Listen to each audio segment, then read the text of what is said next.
Welcome, welcome. Today we're going to be doing the classwork for exponential and logarithmic functions.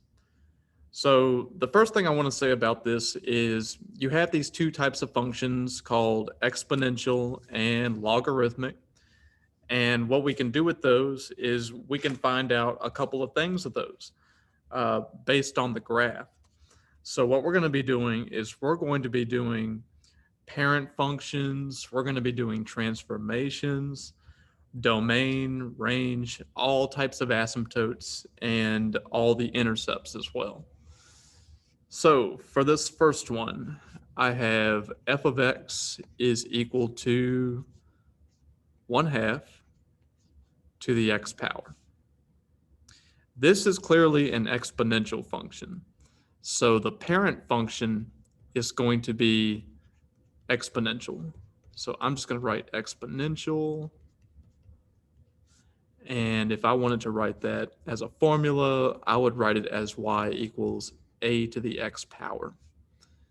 So what that means is you have a number, let's call it a, and it's being raised to the x power, where a is just going to be a constant and x is going to be the variable. So x is allowed to change, a is not. That's very important. All right. For the transformation, there is no transformation, so I'm going to skip that. The next thing asks us to find the domain. What's the domain of an exponential function? Well, if you look at this exponential function over here, what's going on? It's coming in from the left and it's going all the way to the right. So all the x values from the negative numbers to the positive numbers, even including 0, are going to be represented here. So the domain is going to be all real numbers. And one of the reasons why we can say this is because we can let x be the exponent, and the exponent can be any number that it wants to be, right? It could be negative, positive, 0, even a fraction. So we're going to say all real numbers, and I'll do a capital R. That just stands for real number. Okay, the range is going to be all the y values. Now, the exponential function is going to have a horizontal asymptote. It's going to have the horizontal asymptote on the x-axis. So the lowest the function ever goes is only to the right of 0. But it never actually hits 0, right? Because 0 is going to be the asymptote. So the range, I'm sorry, I screwed that up. The range is going to be all y values that are greater than 0. So the function is only going to take y values that are positive, in other words. Okay. Are there any vertical asymptotes? No, there are none. There is a horizontal asymptote. That's what I'm going to talk about next. So the horizontal asymptote is going to be the number that is off to the side. So if you look over here, notice that I have a number that's being added to the side of the base. That's going to be the horizontal asymptote number. And because when you look at f of x, there's no added constant off to the side, we can say that the horizontal asymptote is going to be 0. So we just assume that number that's added to the side is going to be equal to 0. That's the horizontal asymptote. And then we need to find the x-intercepts and the y-intercepts. So let's talk about both. Now the x-intercept is going to be where the function crosses the x-axis. Since the function never crosses the horizontal asymptote, we know that it's never going to cross the x-axis anyway. So are there going to be any x-intercepts? I don't think so. So none. But does this function have a y-intercept? Yes, it does. It does cross the y-axis at some point. So it's going to cross at some point. So I'm going to put our red dot right here. And this is the y-intercept that I want to find. So how do I find that? What I have to do is I have to evaluate the function f at 0, because that point is always going to have an x value of 0. But we want to find the y value. So the x is going to be a 0. That means that every single x in the formula has to be substituted in as a 0. So I have 1/2 to the 0 power. Anything to the 0 power is 1. So I'm going to get f of 0 is 1. That's my y-intercept.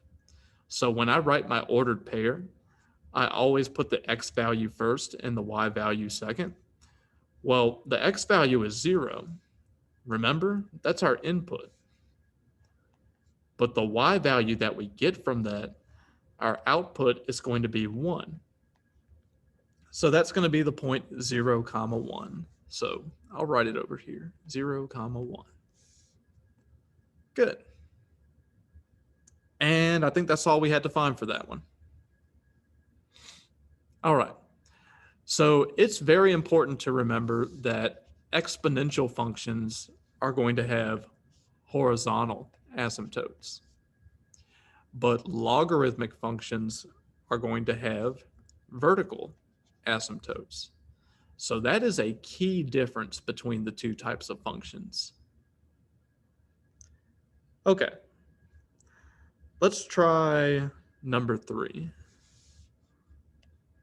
I'll do all the odd ones today. So 3 is f of x is equal to log base 2 of x plus 1.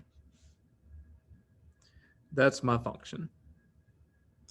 What I want to do is I want to find the parent function. And since I have a logarithmic function, then that's what the parent function is going to be. This is a logarithmic function. And it's a logarithmic function with a base of 2. But when I'm describing the function in general, I'm going to use the letter b for base. So this function, the way I would write the parent function, is just going to be y equal to log base b of x. Okay. Now, are there any transformations happening with this function? Well, yes, we do have a plus 1 off to the side. And if we're adding 1 to the function, that means we're going up 1. So all the y values are going to be increased by 1.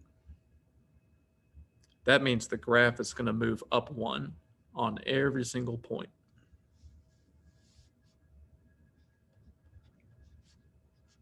Okay, let's do domain now. What is the domain of this function? Well, what I could do is I could graph it. So that's what I'm going to do for this function. So going on over to Desmos, I can type in my function on the left side and then see what it looks like. So this one is f of x is equal to log base 2 of x. I don't see the logarithm symbol, so I'm going to go to functions right here. I'm going to click on that, and I see log base a right here, and that's the one that I want to click. So it's going to ask what the base is, and the base for this function was 2. So I put a 2 as the base, and inside the parentheses, I'm going to put an x. And then I'm going to close up that parentheses. And then the last thing I'm going to do is I'm going to add 1. So I'm going to add 1 to the end. Okay? And I get that function right there, that purple function. Now, this is a log graph. What we can do is we can do all the stuff that we want to do, like find the domain and range and all the intercepts from this screen. So the domain is just going to be the set of all x values. And it appears that the x values are going to stop right here at 0, because right here, there's a vertical asymptote at 0. And in fact, I'm going to graph x equals 0 over here on this side, and I'm going to make this a dotted line. And let's change it to blue so it'll show up better. What happens is this logarithm gets very, very close to the y-axis, but never actually crosses it. So that means it's not going to have any y-intercepts, although it may have x-intercepts, right?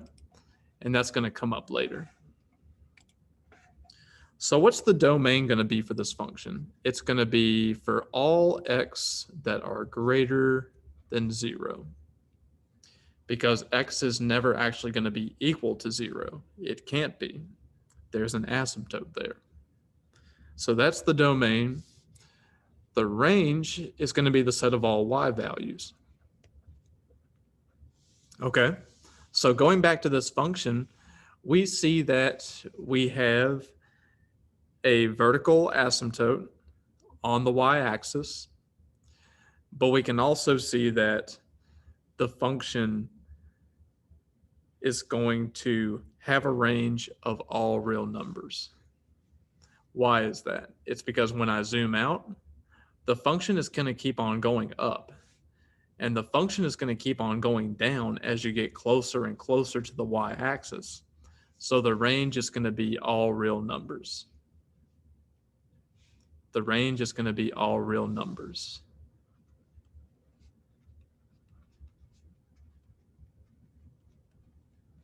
Or I could write capital R. Okay, the vertical asymptote was x equals 0. A quick way to figure that out is you can take the function log base 2 of x plus 1, and you can set the inside equal to 0. And that will be your vertical asymptote. Does it have any horizontal asymptotes? No, it has none.